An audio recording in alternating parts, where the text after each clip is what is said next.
Mini World once was the most popular copy of Minecraft. It attracted millions of players worldwide, quickly becoming a fan favorite. But now, Mini World has lost almost everything, losing over 97% of its player base, with the game looking to be in a dire state. So how could a game that once dominated the copycat market lose it all? Why couldn't Mini World hold on to the success it once had? This is the downfall of Mini World. To understand its downfall, we need to go back to 2017.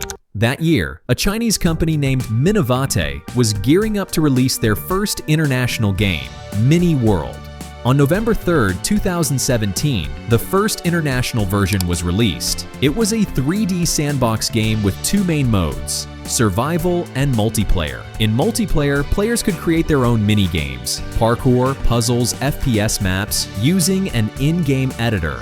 In survival, the player is the protagonist, sent from space to save the planet. But the portal breaks due to condensed void energy in the Starlink, sending the player to a random location in Miras. Their guide, Lamy027, explains the story and introduces them to the game. By 2018, Mini World was gaining serious attention. Its creative freedom and simple graphics appealed to Minecraft fans, especially players in countries where premium games were unaffordable. Players began sharing creations and mini-games online, helping the game grow organically. Major updates in 2018 completely refreshed Mini World. Players could explore a brand new terrain called Basin and discover new biomes like Panda, Firefly, and Bee. A wide variety of new items were added: throwing devices, honeycomb, honey, peach totems, bamboo tools, spike traps, blowguns, skyrockets, and more. Gameplay expanded with advanced adventure mode and polluted areas, offering new challenges for experienced players. And to top it off, a new Dragonette skin gave players even more ways to express themselves in-game.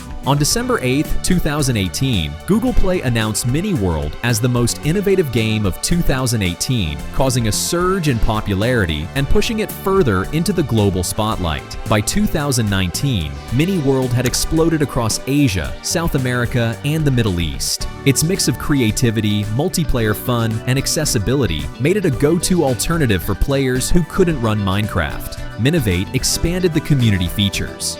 The online hub began showcasing community-built maps, skins, and events, turning Mini World into more than just a sandbox. New features like pets, mounts, and seasonal events kept players coming back weekly. Performance and quality of life updates made the game smoother on low-end devices. By the end of 2019, Mini World had over 200 million downloads, and its fan base was stronger than ever. By 2020, issues began to appear. Updates became less focused on gameplay and more centered around microtransactions, leaving free players behind. Lag, bugs, and connection issues frustrated the community, especially in multiplayer. Plagiarism accusations added to the controversy. Several creators claimed that Mini World had copied assets, mechanics, and marketing ideas from Minecraft. The claims spread quickly online, hurting the game's reputation. Despite these challenges, updates continued. The Car Function 2 system introduced advanced building mechanics with circuit blocks, sliding blocks, rotors, and launching devices. Players also got new tools like impellers, sequence editors, and connectors. The gallery was redesigned, showcasing community creations in latest feature, recommended, and critics' choice sections. For the new year, the game hosted massive events, offering login bonuses, free mount shards, and exclusive skins. Even with these updates, the excitement and community spirit of earlier years began to fade.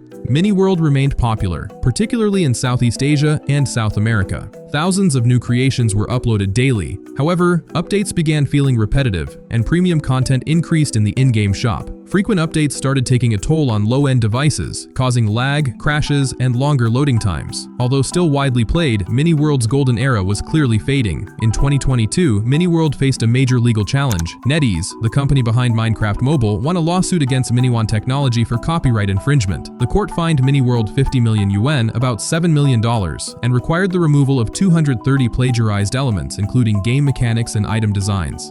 The lawsuit forced the developers to slow updates, leaving new content less exciting. They also had to prioritize fixing performance on low-end devices, which left less room for creative features or big events. These combined issues, legal, technical, and creative, weakened the game's appeal, setting the stage for a steep decline in 2023. By 2023, Mini World's decline became undeniable. Slowed updates, ongoing technical issues, and the 2022 lawsuit took a heavy toll. Players left due to pay-to-win features, lag, and lack of exciting new content. The community that once created mini-games and shared content online largely disappeared. Servers were emptier, multiplayer modes struggled, and YouTubers moved on to other sandbox games. Mini World had lost over 87% of its player base, leaving the game in a dire state.